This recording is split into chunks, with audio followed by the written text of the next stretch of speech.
Después de la tensión y la violencia que ha vivido este país en los últimos días, CNN ha querido propiciar un debate de ideas, de opiniones y propuestas entre quienes han sido los protagonistas. Estoy hablando de la juventud. Bienvenidos a este programa especial desde Caracas, Venezuela. Les saluda Patricia Yaniot. En este espacio buscamos escucharlos y contrastar sus diferentes visiones de un país dividido y enfrentado que pide a gritos paz. En la próxima hora voy a intentar facilitar un diálogo constructivo y para eso les he pedido a mis invitados que expresen sus opiniones de una manera civilizada, respetuosa y tolerante con la versión opuesta, pero sin perder su entusiasmo y su pasión por las ideas que defienden. Hemos invitado a 3 jóvenes que apoyan al gobierno bolivariano y a otros 3 que se oponen. Así que les doy la bienvenida a mis invitados. Voy a comenzar presentando a María Gabriela Pulido. Ella es la directora de la Federación Bolivariana de Jóvenes y Estudiantes. Está también con nosotros Hilda Rubí. Ella es la dirigente estudiantil de la Universidad Central de Venezuela. También nos acompaña Luis Arreaza, dirigente estudiantil de la Universidad Central de Venezuela. Juan Requesens está con nosotros. Él es el presidente de la Federación de Centros Universitarios para la Universidad Central de Venezuela.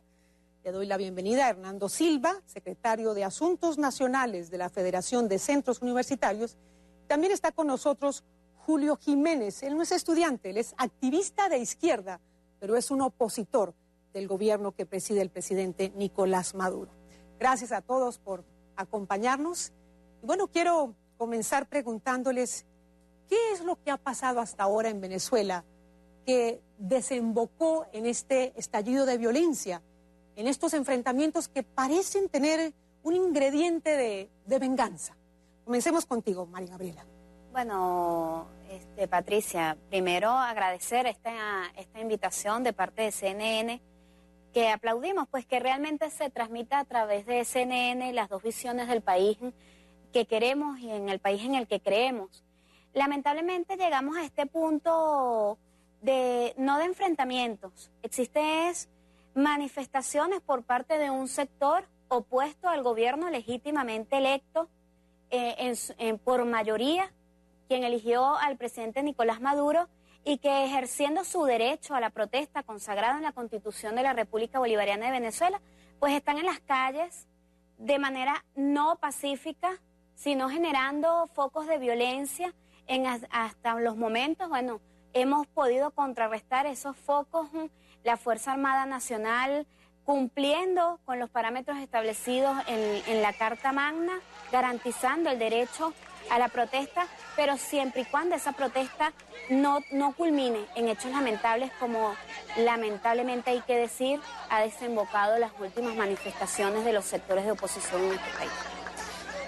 Hilda, quisiera que contrastaras la visión que tiene María Gabriela. ¿Estás de acuerdo? Sí, fíjate. Lamentablemente en Venezuela en los últimos meses hemos vivido una crisis que va acompañada de muchos sectores. Tenemos una crisis de inseguridad que va desde nuestras casas de estudio hasta en las calles, el desabastecimiento, la crisis que tenemos en los hospitales, la crisis económica que poco a poco ha ido asfixiando a todos los venezolanos. Nosotros queremos dejar claro que estas manifestaciones que tienen más de dos semanas en la calle inician por un problema de inseguridad en nuestras casas de estudio, donde intentan violar a una compañera en Táchira y los estudiantes salen a protestar y resultan 3 estudiantes detenidos. De ahí se fueron incrementando estas protestas y la respuesta del gobierno nacional ha sido la represión. Nosotros hemos llamado al diálogo y hemos llamado a la tranquilidad de ambos sectores, pero aquí no podemos seguir jugando a llamar a un diálogo de lado y lado si no está en las mesas, está en mesa clara lo que queremos. ¿Qué queremos los estudiantes? Queremos tranquilidad para el país, pero el gobierno nacional tiene que entender que todo este conjunto de acciones está llevando a una crisis que en Venezuela tiene salida cuando nos pongamos todos en una misma mesa y lleguemos al diálogo y al debate. ¿Alguien más quiere agregar a lo que dijeron María Gabriela? Luis. Bueno, más o menos para graficar lo que ha sido la génesis del problema en Venezuela, más o menos tiene bastante que ver con la imagen que proyectan ahí las pantallas que está tras de ti, Patricia. Y disculpa que te tutee. Bueno, esas imágenes parecieran una pancarta de una película de Hollywood. Eso es más o menos lo que se vive aquí, en poquitos muy pequeños, en cada calle, con jóvenes de clases pudientes, jóvenes que no se asemejan a lo que es el verdadero movimiento estudiantil, porque tenemos un movimiento estudiantil de más de 2.500.000 que pasó la matrícula, de que gracias al gobierno bolivariano están estudiando, porque durante la Cuarta República eran apenas 400.000 estudiantes y pasamos a 2.500.000. O sea, esto quiere decir que quizás la mayoría de esos jóvenes que ahora salen a la calle engañados por una dirigencia política que solo procura pugnar el poder porque sus intereses económicos se vieron afectados. Entonces, la mayoría de esos estudiantes quizás no fueran estudiantes ni siquiera si no fuese por la Revolución Bolivariana. Además de eso, para concluir mi idea, nosotros tuvimos hace poco unas políticas de parte del gobierno bolivariano, y yo no vengo aquí a defender el gobierno bolivariano, sino a hablar claro lo que son las realidades del país. Tuvimos una política en contra de una guerra económica, tuvimos una política en contra del contrabando de extracción en la frontera y tocamos muchísimos intereses porque nosotros tenemos la soberanía consagrada en la Constitución y tenemos que ser garantes de ella. Por eso revienta este problema liderado por Leopoldo López, que hace una convocatoria a una manifestación donde ellos sabían muy claramente y donde han utilizado como herramienta a los pobres jóvenes estudiantes que están manipulados. Mira, hermano, bueno, Juan, igual agradecer tu invitación y lo que ha sido el rol de los medios de comunicación internacionales en este conflicto que nosotros estamos viviendo. Y bueno, yo me voy a dirigir a Reaza porque no es verdad lo que está diciendo. Y no es por mentiroso, sino que no hay conocimiento de la causa verdadera. Primero, es una mentira del tamaño de un edificio que nosotros estudiamos gracias a esta revolución. Nosotros estudiamos porque hay casas de estudio públicas autónomas. Que sí, que se ha ampliado la matrícula en estos 14 años de gobierno, muy chévere, pero lo cierto es que hoy el mismo conflicto que nosotros tuvimos el año pasado por la beca que no garantiza el gobierno, que se ajusta, por el transporte que no lo hay, cosa por la que tú no luchaste, las providencias estudiantiles, la corrección en la universidad, pero yo no te vi marchando, tú estabas del lado del gobierno diciéndole a los muchachos que no había que aumentar la beca. Lo cierto es que hoy esos estudiantes de la Universidad Bolivariana, de la Universidad Nacional Experimental de la Fuerza Armada, no tienen el derecho a organizarse en un centro de estudiantes. Nosotros sí lo tenemos y por eso reclamamos, por eso estamos en las calles, representando a los estudiantes. Yo no sé a cuál movimiento estudiantil perteneces tú. Nosotros somos de este movimiento estudiantil que ha ganado elecciones en las universidades del país, en la Universidad del Zulia, la Universidad de los Andes, la Universidad de Carabobo, la Universidad Nacional Experimental Francisco Miranda. Y hay compañeros tuyos que han ganado elecciones en las universidades. Este es el movimiento estudiantil que ellos representan. Y el papel de ustedes, porque el papel de ustedes debería ser representar a los estudiantes. Y esto empezó por una crisis estudiantil. Esto no se trata de agendas violentas, como lo decía nuestra compañera María Pulido. Una compañera fue casi violada. Por lo tanto, este conflicto que hoy estamos viviendo en Venezuela, que tu gobierno ha reprimido, es un conflicto de naturaleza reivindicativa, contestataria ante un gobierno que no quiere resolver los problemas de los jóvenes. Juan, déjame hacerle el seguimiento a dos planteamientos que he escuchado. Este movimiento de protesta estudiantil comenzó por un problema de inseguridad y he escuchado ahora, Juan, que habla de represión. Y en este punto quiero escuchar las opiniones de ambos grupos, porque yo he escuchado durante estos días en Venezuela las acusaciones de ambos bandos, de grupos violentos. Un bando acusa a un grupo de ser colectivos armados paramilitares y otro bando acusa al otro grupo de incitar a la violencia con grupos fascistas que buscan derrocar al gobierno frente a la posibilidad de un golpe de Estado.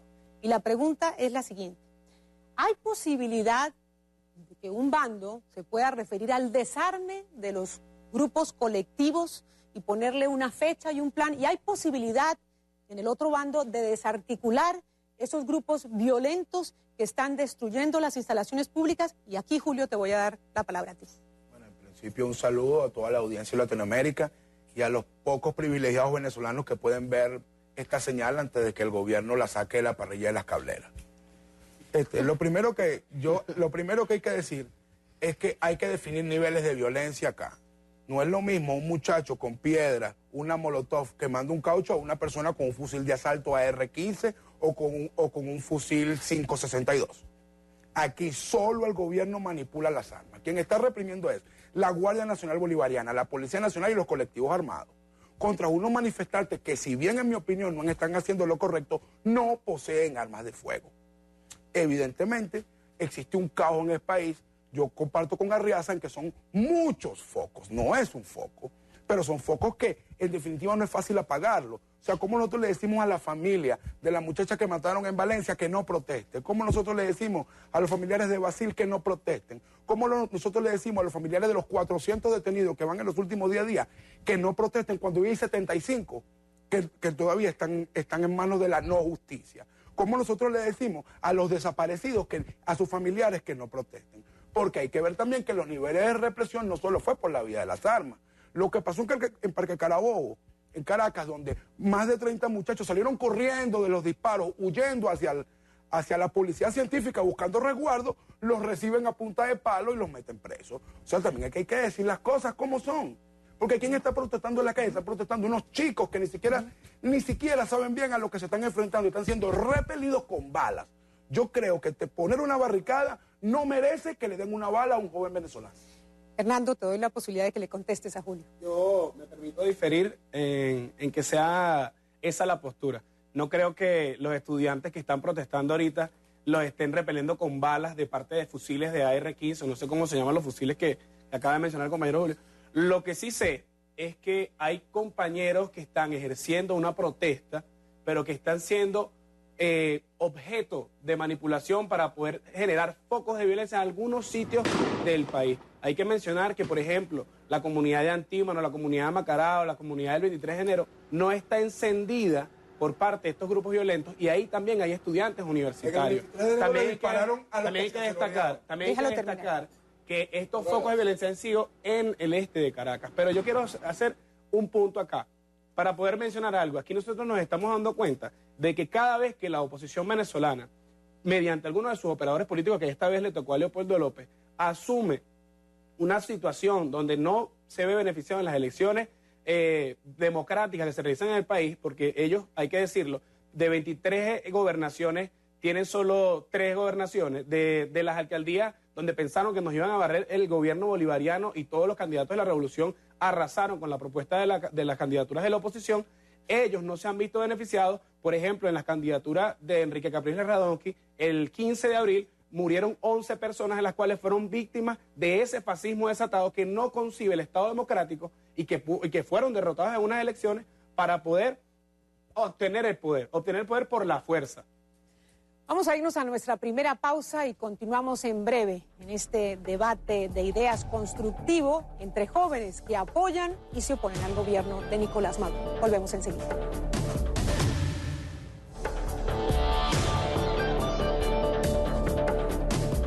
Maduro tiene que entender que no se trata de Capriles, no se trata de ningún político, se trata de la escasez, se trata de la economía, se trata que no podemos salir a la calle, se trata que yo antes de venirme le di la bendición a mis hijos porque no sabía si me iban a matar aquí luchando por su futuro. Se trata de eso. Nosotros queremos democracia, no queremos que se ponga uno, que se ponga el otro, solo queremos nuestra paz.